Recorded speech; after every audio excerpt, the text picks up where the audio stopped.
आज देश की राजधानी दिल्ली में नज़ारा कुछ इस तरीके का था।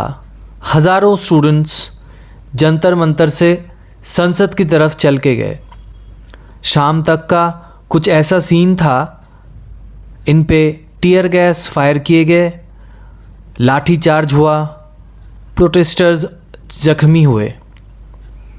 लेकिन इसी के साथ साथ कॉकरोच जनता पार्टी के स्पोक्स पर्सन्स के साथ union health minister JP Nadda ji ने मुलाकात की।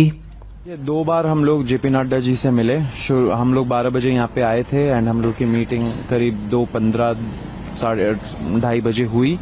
एंड मीटिंग में हम लोगों ने यही बोला कि हमारे 3 इन्होंने उनकी अर्जियां सुनी, उनसे रिटन पिटीशन भी लिया।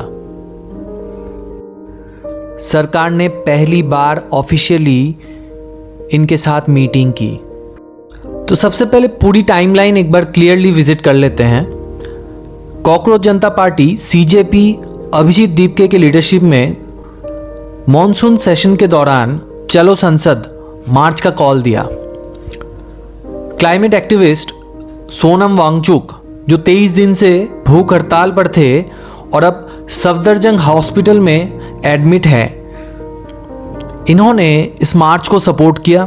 उनकी पत्नी गीतांजलि आंगमो ग्राउंड लेवल पर मौजूद थी। दिल्ली पुलिस ने कहा कोई परमिशन नहीं दिया गया था।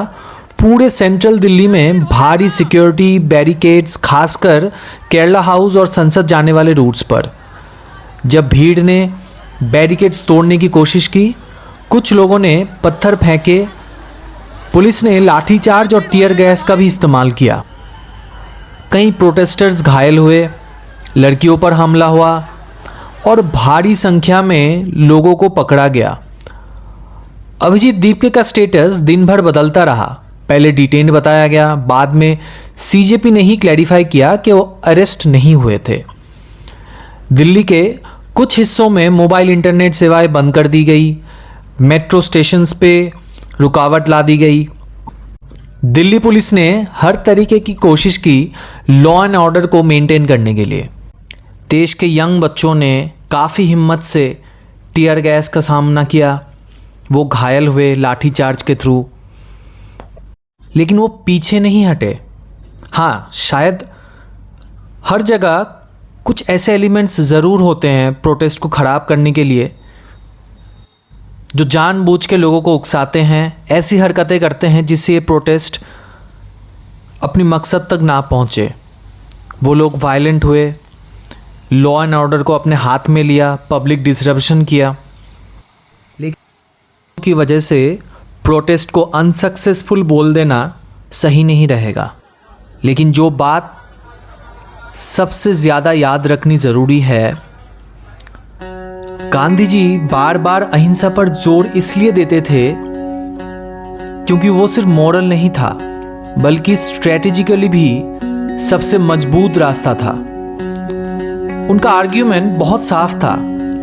जैसे ही आंदोलन में हिंसा आ जाती है, सरकार को पूरा हक मिल जाता है उसे कुचल देने का।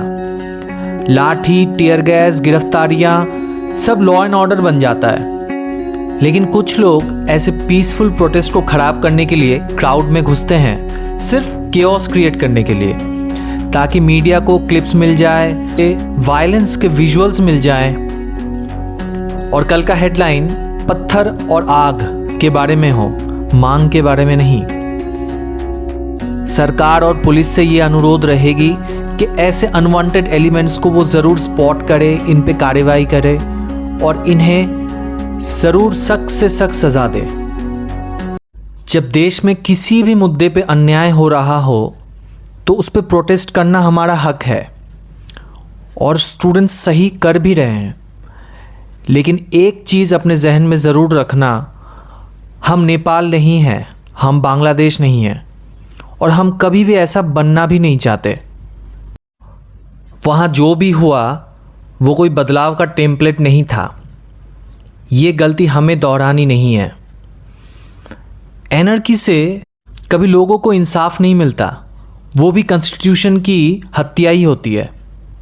बल्कि प्रॉपर पीसफुल प्रोटेस्ट के रास्ते पे चल के सही लॉ एंड ऑर्डर के रास्ते पे चल के 100 साल पहले गांधी जी के दिखाए हुए रास्ते पे चल के और 23 दिन से लगातार भूख हड़ताल करने वाले सोनम वांगचुक के दिखाए हुए रास्ते पे चल के हमें अपने देश को बनाना है, हमें अपनी डेमोक्रेसी को जिताना है। चाहे कोई कितना भी उकसाए, कितना भी लॉ एंड ऑर्डर को ख़राब करने की कोशिश करे, आपको ये इंश्योर करना पड़ेगा देश की डेमोक्रेसी हिंसा के बल पे नहीं, शांति के बल पे रिस्टोर होगी। जय हिंद।